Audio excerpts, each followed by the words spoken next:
Ok, donc on va parler d'autopilot, de FSD, de conduite autonome, etc. De là où en est Tesla grosso modo aujourd'hui.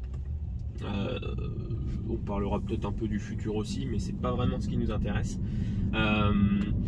Donc voilà, ça risque de durer un peu longtemps. Je sais pas trop le format qu'on va adopter sur un podcast, je sais pas trop. Enfin bref, installez-vous, prenez à boire, à manger, et puis on va discuter. Donc alors, là je vais faire un petit exercice de navigation autopilot, comme ça en même temps on va familiariser ceux qui connaissent pas forcément avec tout ça.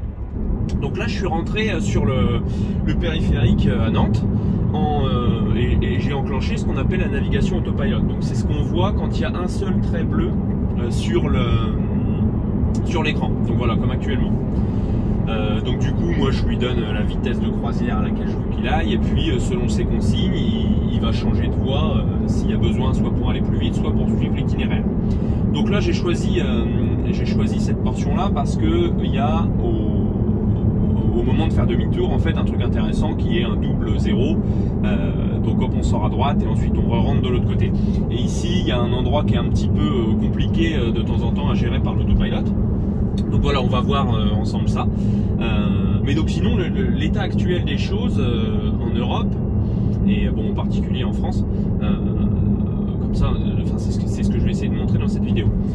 Donc du coup, là actuellement, pas de problème forcément, on est sur un périphérique de ville classique, ici avec un petit radar. Donc un périphérique classique de ville avec donc deux voies de chaque côté, et puis au centre une division. Enfin voilà, c'est des cas d'utilisation classique de l'autopilot de Tesla. Donc quand je parle de l'autopilot, je vais parler à la fois donc de l'autopilot de base qui est inclus avec les véhicules, et toute la suite autopilot jusqu'à la capacité de conduite entièrement autonome. Donc là moi j'ai la capacité de conduite entièrement autonome sur cette voiture là, et donc la navigation autopilot qu'on utilise en ce moment, ça en fait partie. Là par exemple, sans action de ma part, il va mettre le clignotant et prendre la sortie ici, et ensuite adapter sa vitesse. Donc là moi je lui confirme juste le changement de voie vers la droite, et donc là elle ralentit toute seule, elle adapte sa vitesse à 70, puis maintenant elle va encore baisser, sans doute à 50, et puis autour de 30 dans le virage, parce que c'est un virage donc qui est assez serré, et les législations actuelles font que la voiture est obligée de ralentir pour pas avoir une accélération latérale trop importante. Donc voilà, là ensuite il n'y a pas besoin de changer de voie pour continuer, donc c'est assez facile pour elle. Voilà, moi je lui donne juste un petit coup d'accélérateur pour maintenir une vitesse correcte, et donc là elle va rester dans cette voie là, et la voiture va prendre ce virage là et cette voie d'insertion, et ensuite il va falloir tourner rapidement à gauche pour se remettre dans la bonne voie. Alors bon, ça va parce qu'il y a l'air d'avoir un petit peu de trafic, donc ça va être assez lent. Normalement il ne devrait pas y avoir de problème pour la voiture pour faire ça, mais sinon quand elle peut pas, je reprends la main pour pouvoir suivre le bon itinéraire. Mais donc c'est un endroit qui est assez intéressant parce que ça challenge un petit peu l'autopilot. Donc là moi je regarde à gauche, est-ce que j'ai du monde? Non. Je vais mettre le clignotant et puis elle va faire le changement de voie. Voilà. Parce que si parfois il y a trop de monde et qu'elle n'arrive pas à faire le changement de voie toute seule, elle continue là, et du coup ça foire le trajet. Donc voilà, là moi si je veux retourner à ma vitesse de croisière, hop, j'appuie ici, et puis voilà. Donc ce genre de choses fonctionne à peu près correctement, malgré, vous l'avez vu, parfois la voiture qui ralentit un peu trop, ou qui tourne pas comme il faut. Enfin c'est pas très fluide en fait comme truc. Donc c'est utilisable, oui, ça fonctionne, ouais, mais est-ce que c'est une utilisation satisfaisante? Je sais pas. Est-ce que s'il y avait 3 autres passagers dans la voiture, je me dirais tiens, je vais laisser faire la voiture pour prendre ce genre de sortie, s'insérer, etc. Et puis personne va s'en rendre compte, ils vont dire ok, ça paraît acceptable, la manière dont ça fonctionne, je suis satisfait. Moi je pense pas. Je pense pas qu'on en soit là aujourd'hui. Contrairement à dans des situations comme en ce moment, où en fait la voiture n'a qu'à suivre le marquage au sol, ne change pas de voie ni rien. Ça, pour moi, on en est aujourd'hui à un point qui est satisfaisant, et voilà, c'est un confort quand on l'a, dont on n'a pas envie de se passer. Alors que les les sorties en navigation autopilot et comme on va le voir dans quelques minutes, la gestion des feux rouges par exemple, c'est des choses qui sont largement dispensables, qui aujourd'hui coûtent cher pour pas grand chose. Donc là, nous dans 300 mètres on va prendre la sortie. Donc moi je vais laisser faire la voiture comme d'hab. Elle va réussir à sortir sans problème et ensuite va ralentir et prendre la bonne voie pour notre direction. Donc là moi je touche à rien, hein. La voiture sort, va ralentir, adapter un peu sa vitesse. Elle lit les panneaux maintenant, j'ai eu le rétrofit Ardo A3. Donc là moi je lui donne juste un petit coup d'accélérateur pour pas qu'elle ralentisse trop parce qu'il y a quelqu'un derrière. Là elle tourne à droite, elle met le clignotant. Voilà. Et moi je vais reprendre la main à peu près au niveau du panneau du rond-point. Voilà. Donc ici, voilà, là je reprends la main et maintenant c'est moi qui conduis. Donc là on va avoir 2-3 ronds-points avant de passer à la gestion des feux rouges. Et ce que je trouve intéressant moi, c'est que en voyant ce que Tesla fait depuis quelques années, nous ça fait 2 ans qu'on a la voiture, on peut s'imaginer qu'il y a des gros progrès qui sont faits et qu'on va vers un futur quasiment complètement autonome. Mais la réalité, je pense, elle sera bien différente. Donc sur des trajets, on va dire sur des longs trajets à majorité d'autoroute, admettons qu'on ait 500 km à faire. Aujourd'hui, on va peut-être en faire 450 en autopilot. Et puis bah, les 50 autres, ça va être une combinaison de conduite complètement manuelle et d'utilisation de régulateurs adaptatifs, choses comme ça. Et donc ces 50 km là, qui sont aujourd'hui faits manuellement, comment on va pouvoir les réduire? C'est-à-dire, en gros, dans combien de temps on va pouvoir passer de 50 à, je sais pas, 40 km fait manuellement, puis 30, puis 20, puis 10, et puis est-ce qu'éventuellement on arrivera à 0? Moi, je pense pas qu'on voit dans la décennie qui arrive, là, donc d'ici allez, 2030, des trajets qui puissent se faire avec vraiment 0 km qui sont faits par l'être humain. Alors, il y a plusieurs raisons à ça. La première, je pense que c'est que la voiture n'en sera pas capable. Il y a des tas de situations qu'elle ne pourra pas gérer. Et la deuxième, enfin une autre des grandes raisons, c'est le fait que même si la voiture peut le faire, ça ne sera pas confortable. En fait, là aujourd'hui, on va le voir là bientôt, la voiture sait gérer les feux rouges. La voiture, elle sait s'arrêter au feu rouge, elle sait redémarrer quand le feu est vert. Ou ça par exemple, voilà comme je fais là, il y avait une personne qui était garée là, elle veut sortir de la place de parking, je la laisse. La voiture aujourd'hui, elle sait qu'il y a une voiture qui est là, elle va pouvoir peut-être analyser le clignotant, etc. Mais quand est-ce que la voiture va enfin pouvoir dire, ah oui, le comportement classique d'un être humain à ce moment-là, c'est de laisser la priorité à la personne qui veut sortir de sa place de parking, même si c'est celui qui est sur la route qui est prioritaire, etc. Franchement, moi ça, j'ai arrêté d'y croire. Et puis, bah voilà, là par exemple, c'est un autre truc. On prend un rond-point là, ici.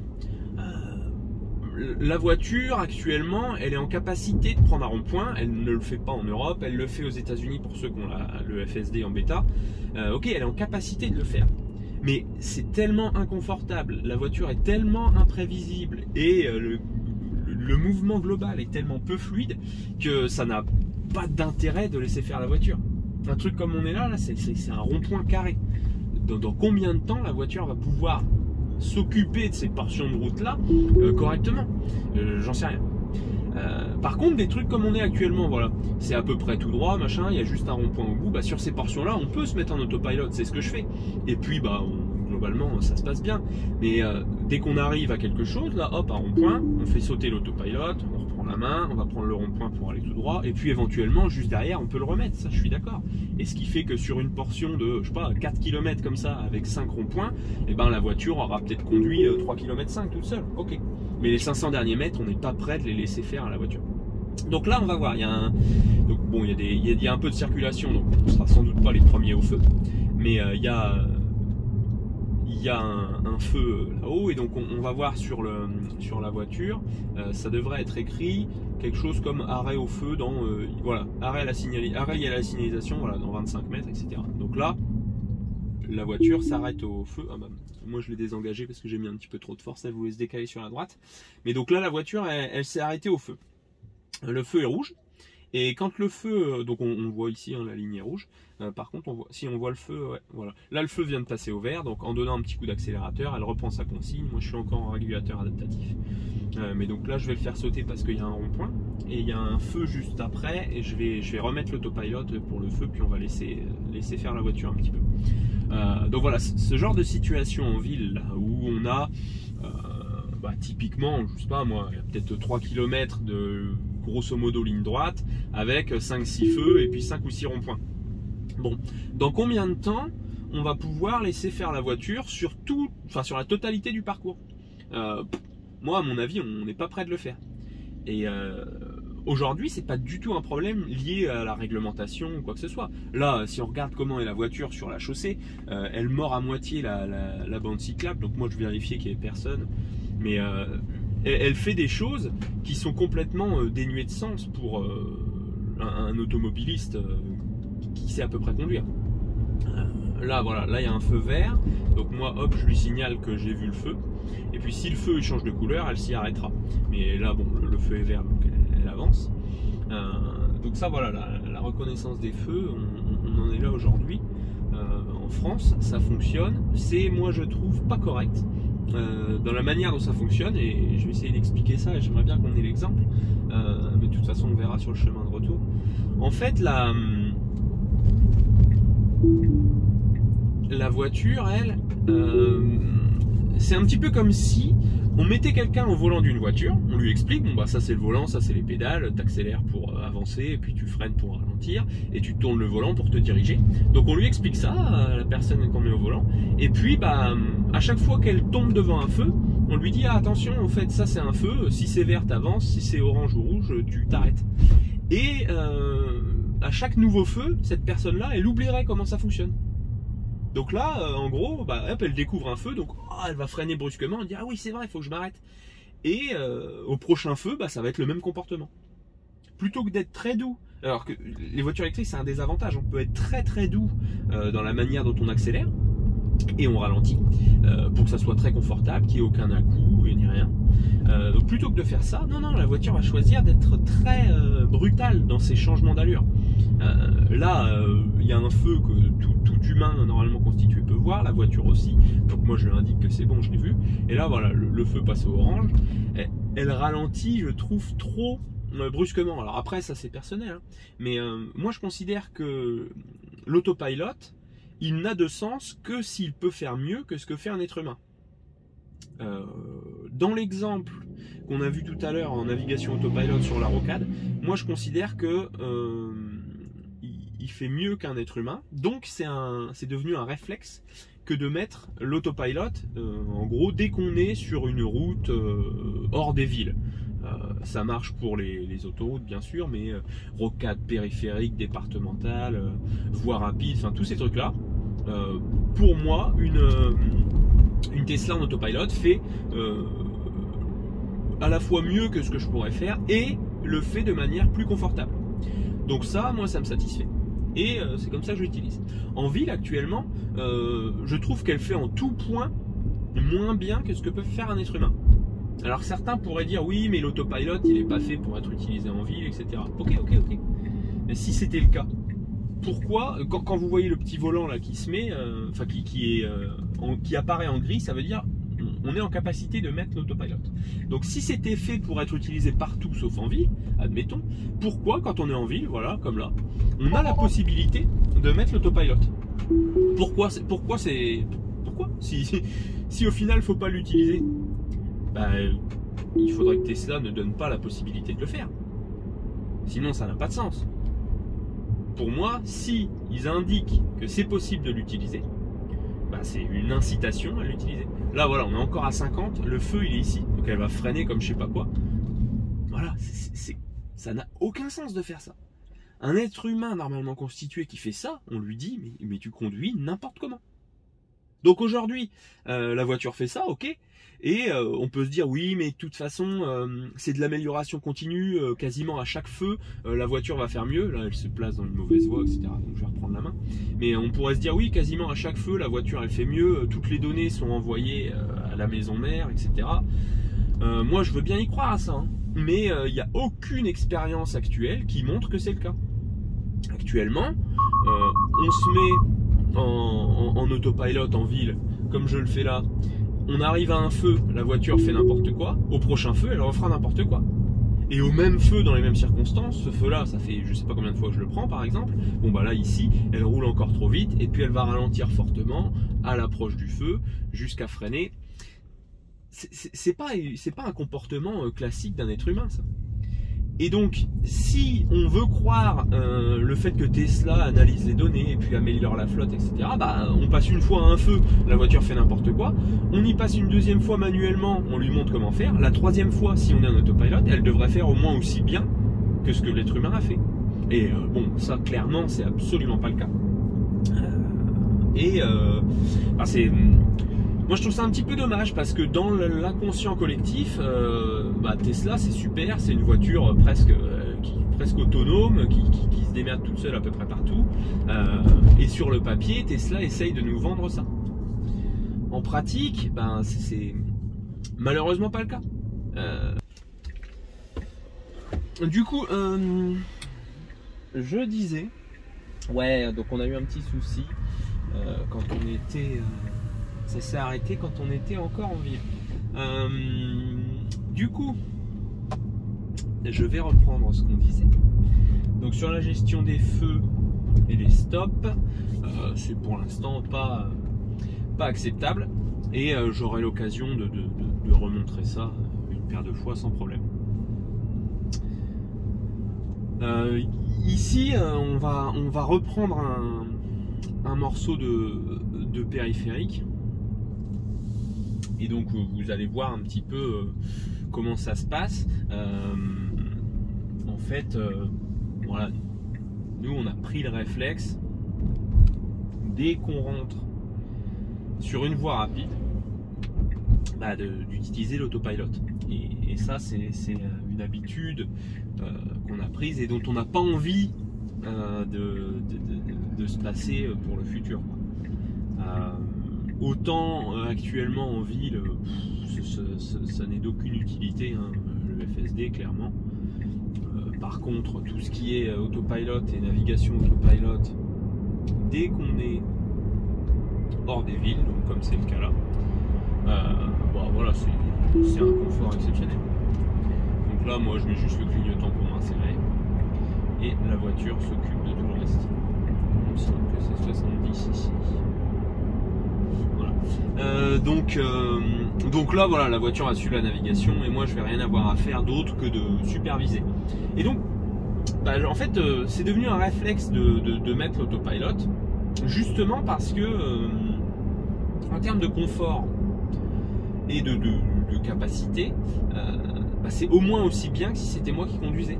Donc là moi je ne vois pas d'intérêt à reprendre la main et conduire manuellement alors que la voiture bah, se démerde aussi bien que si c'était moi qui le faisais.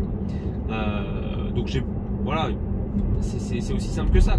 Pour moi, quand l'autopilot en est à ce niveau-là, c'est-à-dire qu'il fait au moins aussi bien que ce que fait un être humain dans des circonstances comparables, bah là on l'utilise.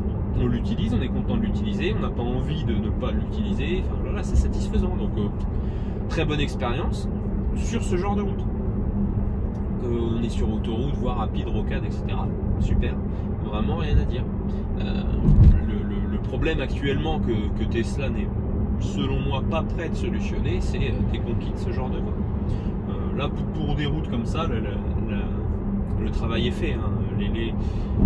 Le reste, les améliorations qui peuvent encore arriver, elles seront soit limitées par les régulations, soit limitées par le hardware qu'il y a dans la voiture. Et quand je dis hardware, je pense par exemple aux caméras et aux capteurs qu'il y a sur la voiture. Bah là, ce qui s'est passé, c'en est un bon exemple. La voiture a beaucoup ralenti une fois qu'on était assez proche du camion qui allait pas très vite, parce que bah, de loin, la voiture ne sait pas le voir. Et donc, si la voiture ne le voit pas, bah, comment elle peut réagir? Ça, elle pourra jamais. Nous, êtres humains, normalement constitués, on a des yeux qui nous permettent de voir et d'interpréter ce qu'on voit. Enfin, je sais pas, moi là, je vois des voitures qui sont à plus d'un kilomètre de là où on est. Bon, La voiture, elle, avec ses caméras, ses radars, etc., elle n'est pas capable de voir aussi loin. Donc, dans tous les cas, il n'y a rien à espérer pour moi. Si on est sur autoroute, qu'il y a un Smirnoff à 90 km/h au loin, un être humain normalement constitué, qu'est-ce qu'il fait? Si, admettant qu'il n'y ait personne derrière, dès qu'il s'en rapproche un petit peu, il reste à 130 km/h sa vitesse de croisière et il change de voie pour le dépasser. La voiture, elle, ne sera jamais en capacité de faire ça parce qu'elle ne verra pas le camion depuis assez loin. Donc qu'est-ce qu'elle fait? La voiture, elle roule à 130, elle se rapproche du camion qui lui roule à 90 km/h et à peu près 250 mètres du camion, elle commence à le voir. Et donc elle le voit et elle se rend compte qu'il y a un différentiel de 40 km/h entre les deux véhicules. Sa seule manière de régler ce problème-là, c'est de ralentir. Donc la voiture va ralentir, et puis admettons qu'elle en est pour moins d'une seconde à interpréter tout ça, une fois qu'elle a un petit peu ralenti, elle se dit ok, j'ai la solution, il faut que je propose le dépassement. Donc là, la voiture va proposer de dépasser. Mais si on regarde la route, si on supervise, moi ce que j'appelle superviser, c'est ce que je suis en train de faire là. C'est pas moi qui conduis, mais c'est moi qui comprends ce qu'il faut faire. Si on supervise correctement, il n'y a pas de raison pour laquelle on aurait le même comportement. On va jamais ralentir derrière un camion pour ensuite prendre la décision de le dépasser. Ça n'a pas de sens. On se met sur la voie de gauche et voilà. Donc ça pour moi c'est un problème qui ne sera pas solutionné puisque les capteurs qu'équipent actuellement les véhicules ne le permettent pas. Donc voilà, espérer que ça s'améliore drastiquement, c'est utopique, je pense.